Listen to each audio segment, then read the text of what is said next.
स्वागत है आप सभी का ध्येय टीवी के डेली एमसीक्यूज प्रोग्राम में। मैं केसरी पांडे नमस्कार करता हूं आपको। तो चलिए बिना देर के हुए शुरुआत करते हैं आज के एमसीक्यूज का और लेते हैं सबसे पहला सवाल। पीएम विश्वकर्मा कौशल सम्मान योजना के संदर्भ में निम्नलिखित में कौन सा अथवा कौन से कथन सत्य हैं? पहला स्टेटमेंट है, इसके तहत केंद्र सरकार देश के कारीगरों और शिल्पकारों को केवल वित्तीय सहायता देने का काम करेगी। दूसरा, इस योजना का लाभ पारंपरिक कारीगरों जैसे लोहार, बढ़ई, सोनार, कुम्हार और मूर्तिकारों को मिलेगा। आपके ऑप्शंस हैं ए केवल एक, बी केवल दो, सी एक और दो दोनों अथवा ऑप्शन डी ना तो एक ना ही दो।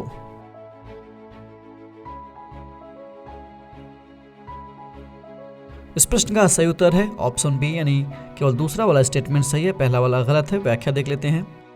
प्रधानमंत्री नरेंद्र मोदी ने आज यानी 11 मार्च 2023 को पीएम विश्वकर्मा कौशल सम्मान विषय पर एक वेबिनार को संबोधित किया। बता दें कि पीएम विश्वकर्मा कौशल सम्मान योजना के तहत केंद्र सरकार देश के कारीगरों और शिल्पकारों को वित्तीय सहायता देने का काम करेगी। योजना का लाभ पारंपरिक कारीगरों जैसे लोहार, बढ़ई, सोनार, कुम्हार और मूर्तिकारों को मिलेगा। सरकार आसान दरों पर लोन की सुविधा देगी और साथ ही सरकार इन कारीगरों के स्किल सुधारने में भी मदद करेगी, यानी सिर्फ वित्तीय सहायता नहीं देगी बल्कि स्किल इम्प्रूवमेंट के लिए भी काम करेगी सरकार। इसका उद्देश्य कारीगरों के मानक और गुणवत्तापूर्ण उत्पादों और सेवाओं को घरेलू और वैश्विक आपूर्ति श्रृंखलाओं के साथ जोड़ना है। बढ़ते हैं दूसरे प्रश्न की ओर। याओ शांग मेई थबा की परंपरा निम्नलिखित में से किस संत से संबंधित है? आपके ऑप्शंस हैं ए चैतन्य महाप्रभु, बी रविदास, सी नामदेव अथवा ऑप्शन डी संत कबीरदास।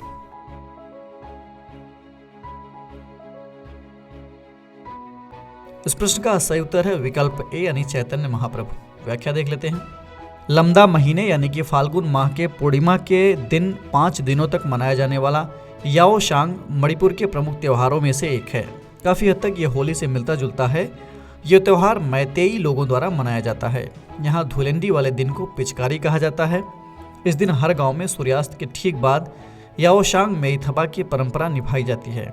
इस परंपरा में पुआल की एक छोटी सी झोपड़ी को जलाया जाता है, जैसे हमारे आपके यहाँ होलिका दहन होता है। इसके पहले इसमें चैतन्य महाप्रभु की मूर्ति रखी रहती है जिसकी पूजा की जाती है। जलाने के पहले इस मूर्ति को निकाल लिया जाता है। चैतन्य महाप्रभु 15वीं शताब्दी के वैष्णव संत हुआ करते थे। बढ़ते हैं तीसरे प्रश्न की ओर। H3N2 वायरस के संदर्भ में निम्नलिखित में कौन सा अथवा कौन से कथन सत्य हैं? ये वायरस अभी हाल ही में काफ़ी चर्चा में रहा है। चलिए आगे बढ़ते हैं। पहला statement, H3N2 virus influenza AKH1N1 का म्यूटेट हुआ वेरिएंट है।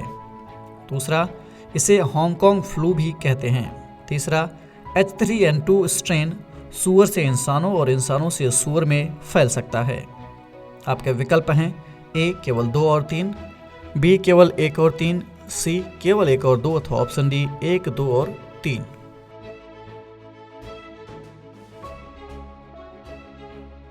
इस प्रश्न का सही उत्तर है विकल्प डी यानी तीनों स्टेटमेंट सही हैं। चलिए एक्सप्लेनेशन देख लेते हैं। देश में इस वक्त H3N2 वायरस जिसे हांगकांग फ्लू भी कहते हैं, इसके 90 केसों की पुष्टि हो चुकी है जिसमें 2 मौतें भी शामिल हैं।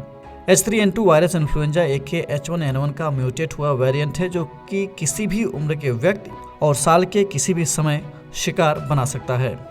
इसके लक्षण किसी भी अन्य सीजनल फ्लू की तरह ही हैं, जिनमें खांसी, नाक बहना, जी मिचलाना, शारीरिक दर्द, उल्टी और डायरिया आदि शामिल हो सकते हैं।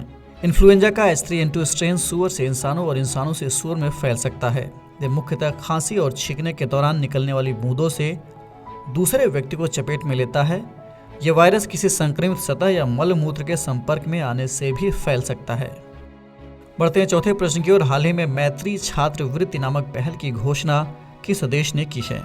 आपके ऑप्शंस हैं ए नाइजीरिया, बी फिनलैंड, सी ऑस्ट्रेलिया अथवा ऑप्शन डी जर्मनी।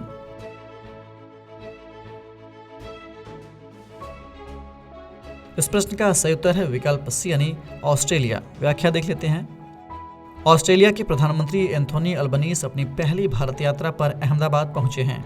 यहाँ पर उन्होंने घोषणा की कि उनके देश और भारत सरकार ने ऑस्ट्रेलिया भारत शिक्षा योग्यता मान्यता तंत्र को अंतिम रूप दे दिया है। उन्होंने उन भारतीय छात्रों के लिए एक मैत्री छात्रवृत्ति नामक नई योजना की भी घोषणा की। ये स्कीम भारतीय छात्रों के लिए 4 साल तक ऑस्ट्रेलिया में अध्ययन करने की सुविधा के संबंध में है।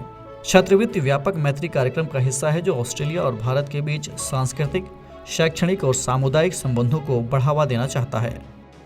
बात आज के इस कार्यक्रम के सबसे अंतिम सवाल की, अंतिम प्रश्न की।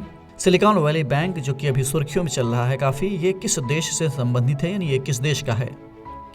आपके विकल्प हैं A America, B Britain, C Sweden अथवा ऑप्शन डी जर्मनी।